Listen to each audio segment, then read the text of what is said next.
What's going on, guys? Welcome back to Consuming Crime. It is your host Jules here. Today's episode is it's the same series I'm covering, American Detective with Joe Kenda on Discovery Plus. This episode is called like Two Horses or something, although this whole episode has nothing to do with horses, so I named it 30 Minutes or Murder. The story takes place on January 28th in 1994 in Chincoteague, Virginia. We're at a pizza shop and it shows a dramatization of a guy and a girl, and the girl's like, okay, like, I'll see you in a bit. They kiss and she leaves, so they're obviously in a relationship, and she's off to deliver pizza. Her name is Tessa Vanhart, and this was set also late at night. There was nothing out of the ordinary. Every time she delivered a pizza, she would come back. She delivered pizza, she'd come back. And this was a fairly peaceful town, as it usually is, and this is just one of the nights that she did not come back. And I believe it's her husband, ended up calling police because he just was worried. It's getting late. Where's my wife?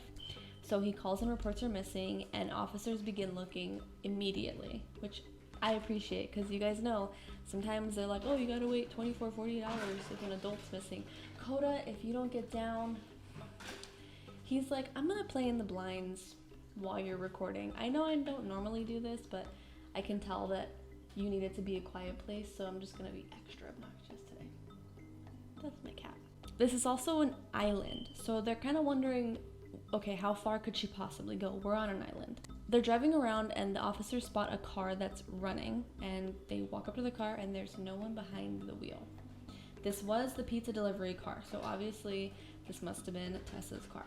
Officers find something terrifying in the backseat. The documentary is now interviewing a man by the name of Danny Plott. He is a special agent with Virginia State Police in the Violent Crimes Unit. I'm not sure if they just don't have a homicide unit, but maybe that's how peaceful it is. They don't even have a homicide unit. They have a violent crimes unit. So that tells you a lot about murder frequency in this town. He gets a call, and when he gets that call, he is at home, and the call's from his supervisor regarding the case. Danny and his partner arrive on the scene, and they're getting briefed. They find out there was a woman in the back seat, 23-year-old woman named Tessa Vanhart. Now we're getting the background on her. Tessa was beautiful. She had a very bright future. She had two young kids, might I add, a loving husband, and she was the type of person that was quiet at first, but once you got to know her, she was very special and unique. Tessa's husband, like I mentioned earlier, also works at this shop.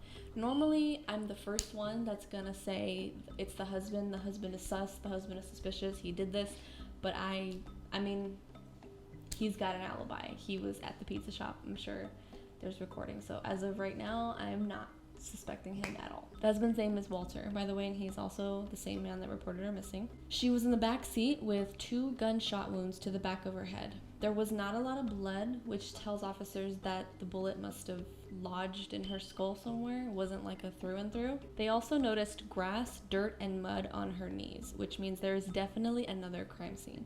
Before I go forward, at some point, guys, we are gonna get into, I'm not gonna talk about it, I'm just gonna kind of go through it really fast, but trigger warning, we are going to get into sexual assault and talk about that a little bit today.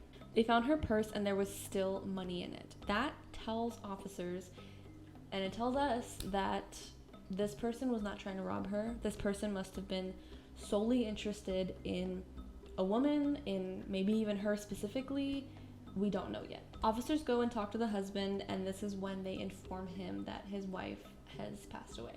Being interviewed now, he starts talking about her, and he says that she was my soulmate, and the hardest thing that he had to do was to tell their kids that mommy went to heaven. Tessa's daughter is being interviewed in the documentary. She's older now, obviously, and she gets told that she looks beautiful just like her mother, and that is her favorite compliment.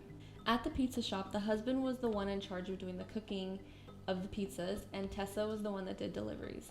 I don't know, guys. If you're a female, even a male, it's just like DoorDash drivers and Uber drivers and everyone doing this stuff at night. Like, you guys, this type of stuff is everywhere. Like, you could live in Beverly Hills and it's like, you never know. Like, you know what? Carry pepper spray, but also carry a taser, because you can't spray pepper spray if somebody tries to grab you when you're in your car, because then you're gonna spray yourself. That was a side note. He expected her to come back that night, and as a matter of fact, he thought that something maybe happened to the car, which I think she probably would have called him, but then again, what year was this? 1994. They had phones, I think. Anyway, officers checked the records to see where she was supposed to go, where they had sent her, and they found a slip of paper with the house that she was sent to.